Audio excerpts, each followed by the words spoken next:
ভাঙা ঢাকা ভাঙা রুটে একজোড়া এবং রাজবাড়ী রুটে একজোড়া কমিউটার ট্রেন চালু হচ্ছে আজ। এ বিষয়ে আরও জানাতে শিবচর থেকে আমাদের সাথে যোগ দিচ্ছেন সহকর্মী মোহন ইসলাম। মোহন ইসলাম, কমিউটার ট্রেন তো চালু হচ্ছে আজ, স্থানীয়রা কি বলছেন? রেদওয়ান, আসলে মাদারীপুরের শিবচরবাসী তথা এই ভাঙা রাজবাড়িবাসীর জন্য এটা আজকে একটা শুভ দিন। কারণ আপনি জানেন যে রাজবাড়ি থেকে একটি ট্রেন ভোরবেলায় এসে কমিটার চন্দনা সেটি ভাঙায় থামবে।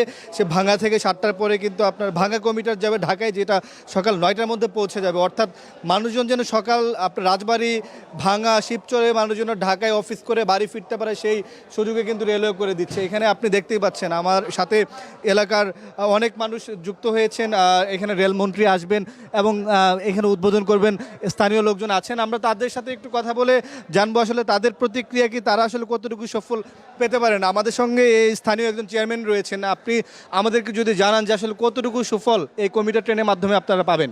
আসলে এই কমিউনিটির মাধ্যমে আমরা যে আজকে শিবচরবাসী যে স্বপ্ন, আমাদের যে স্বপ্ন ছিল মাননীয় প্রধানমন্ত্রী জননেত্রী শেখ হাসিনার মাধ্যমে এবং আমাদের মাননীয় চিফ হুইপ জনাব নূর আলম চৌধুরীর মাধ্যমে আমরা যেই সুবিধা পেতে যাচ্ছি সেটা হলো আজকে ঢাকা যেতে আমাদের এখানে থেকে সময় লাগবে মাত্র 1 ঘন্টারও কম, 40 মিনিট, এবং টাকা লাগবে মাত্র 100 টাকা। যেখানে আমাদের বাসে লাগবে প্রায় 300 টাকা, আর সেখানে আমাদের ট্রেনে লাগতেছে 100 টাকা, এবং যাতায়াতে আমাদের 200 টাকা, আর সেখানে আমাদের লাগতেছে প্রায় 1000 টাকা। আরেকজনের সাথে কথা বলি, আপনি একটু যদি বলেন যে এই এলাকায় ট্রেন চালু হয়েছে, শিবচরে কমিউটার ট্রেনটা থামবে, আপনারা ঢাকায় যাবেন, কখনো ভেবেছেন কিনা বা এটা আদৌ সম্ভব ছিল কিনা?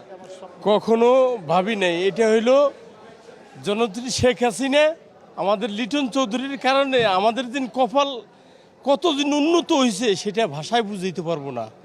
আল্লাহ তাদের দিন আরও হায়াত করে। যেই জায়গায় আমরা এখন দাঁড়াই রয়েছি এইখানে আসলে একটা গাং মরা নদী, এইখানে তো মানুষ আসে না।